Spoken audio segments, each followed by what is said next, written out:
പാല cent Thomas കോളേജിൻ്റെ ഏറ്റവും ആദരണീയനായ വൈസ് പ്രിൻസിപ്പൽ ഡോക്ടർ സാലിം കപ്പലിപ്പറമ്പിലച്ച, ബർസ മാത്യു ആലപ്പാട്ടുമടയിലച്ച, ബഹുമാനായ NCC പ്രോഗ്രാം ഓഫീസേഴ്സ് അനീഷ് സാറെ, ടോജോ സാറെ, ഏറ്റവും ആദരണീയരായ അധ്യാപകരെ, NCC കേഡറ്റ്സ്, പ്രിയപ്പെട്ട വിദ്യാർത്ഥികൾ, ഒരു സവിശേഷമായ യാദൃച്ഛികത നമുക്ക് ഈ വർഷം കാണാനാവും. അത് നമ്മുടെ മാതൃരാജ്യം റിപ്പബ്ലിക് ആയതിൻ്റെ 75ാം വാർഷികം ആഘോഷിക്കുന്ന അതേ അവസരത്തിൽ തന്നെയാണ് നമ്മുടെ കോളേജ് അതിൻ്റെ 75ാം വർഷം ആഘോഷിക്കുന്നത് എന്നതാണ്. പ്ലാറ്റിനം ജൂബിലിയാണ്.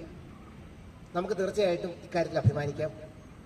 നമ്മുടെ രാജ്യം ഒരു ഗണതന്ത്ര രാഷ്ട്രമായി മാറിയ അതേ വർഷം പിറന്ന ഒരു കലാലയത്തിലാണ് നാം നിൽക്കുന്നത് എന്നതിനാൽ നമുക്കറിയാം, ലോകം പലതരത്തിലുള്ള ഭരണ സംവിധാനങ്ങൾ കാലാകാലങ്ങളിൽ പരീക്ഷിച്ചു നോക്കിയിട്ടുണ്ട്. അത് ഒട്ടുമുക്കാലും പരാജയപ്പെട്ടിട്ടുമുണ്ട്. ജനനന്മയ്ക്ക് ഉതകുന്ന ഭരണക്രമങ്ങളായിരുന്നില്ല അവയൊന്നും. പക്ഷേ പ്രാചീന ഗ്രീസിൽ തുടങ്ങി പലതരത്തിലുള്ള പരീക്ഷണങ്ങളിലൂടെ വികസിച്ചു വന്ന ഏറ്റവും ജനോപകാരപ്രദമായ ഒരു സംവിധാനം എന്നത് നമ്മൾ ഇന്ന് കാണുന്ന ഒരു ഡെമോക്രാറ്റിക് റിപ്പബ്ലിക് എന്ന ഒരു രാഷ്ട്ര സംഹിതയിൽ ഊന്നിയ ഭരണ നയമാണ്.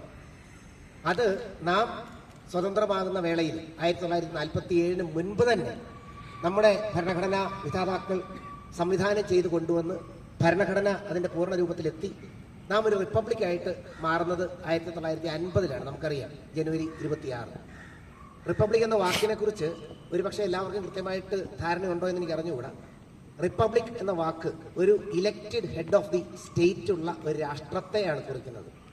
ജനം തിരഞ്ഞെടുക്കുന്ന ഒരു രാഷ്ട്ര ഭരണ സംവിധാനം. അതിൻ്റെ തലപ്പത്ത് വരുന്നയാളും ജനങ്ങൾ തിരഞ്ഞെടുക്കുന്ന ആൾ തന്നെ ആയിരിക്കണം. ഒരു രാജഭരണമോ അല്ലെങ്കിൽ മറ്റേതെങ്കിലും തരത്തിലുള്ള ഒരു പാരമ്പര്യത്തിലൂന്നിയ ഭരണമോ ഒന്നുമല്ല.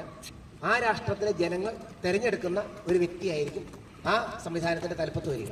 അപ്പോൾ നമുക്കറിയാം, നമ്മുടെ രാജ്യത്തിൻ്റെ പേര് തന്നെ നമ്മളതിൻ്റെ പൂർണ്ണ രൂപത്തിൽ ഭരണഘടനാപരമായിട്ട് പറഞ്ഞാൽ നാം ഒരു സോവറിൻ, സോഷ്യലിസ്റ്റ്, സെക്യുലർ, ഡെമോക്രാറ്റിക് റിപ്പബ്ലിക്കാണ്.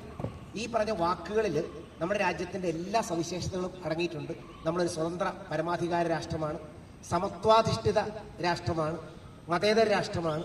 അതോടൊപ്പം നമ്മൾ ജനാധിപത്യ റിപ്പബ്ലിക്കാണ്. ആ ഒരു ഗണതന്ത്രം എന്ന ഒരു സങ്കല്പം ജനങ്ങൾക്ക് നേരിട്ട് ഭരിക്കാൻ സാധിക്കുന്ന, നമ്മൾ നമുക്ക് വേണ്ടി ഉണ്ടാക്കിയ ഭരണഘടനയാണ്.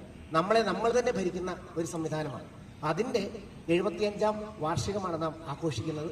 തീർച്ചയായിട്ടും ലോകത്തിലെ ഏറ്റവും വലിയ ജനാധിപത്യ റിപ്പബ്ലിക്കാണ് നമ്മുടേത്. ആ ഒരു അർത്ഥത്തിൽ വളരെ അഭിമാനത്തോടെ നമുക്ക് ഈ 75ാം വർഷം പൂർത്തിയാക്കാം. നമ്മൾ 76ാം വർഷത്തിലേക്കാണ് ഈ നമ്മുടെ രാഷ്ട്രം കടക്കുന്നത്. റിപ്പബ്ലിക് എന്ന നിലയിൽ എല്ലാ സവിശേഷതകളോടും കൂടി നമ്മുടെ രാജ്യം നീണ്ടകാലം ഇതേ രൂപത്തിൽ എല്ലാ ജനങ്ങൾക്കും നന്മ ചെയ്ത് എല്ലാവരുടെയും ആവശ്യങ്ങളെ നിറവേറ്റി എല്ലാവരുടെയും അഭിലാഷങ്ങൾ ഉതകുന്ന രീതിയിലുള്ള ഒരു ഭരണ സംവിധാനമായിട്ട് തുടരട്ടെ എന്ന് നമുക്ക് പ്രാർത്ഥിക്കാം. എല്ലാ നന്മകളും എല്ലാവർക്കും ഉണ്ടാകട്ടെ. Thank you very much.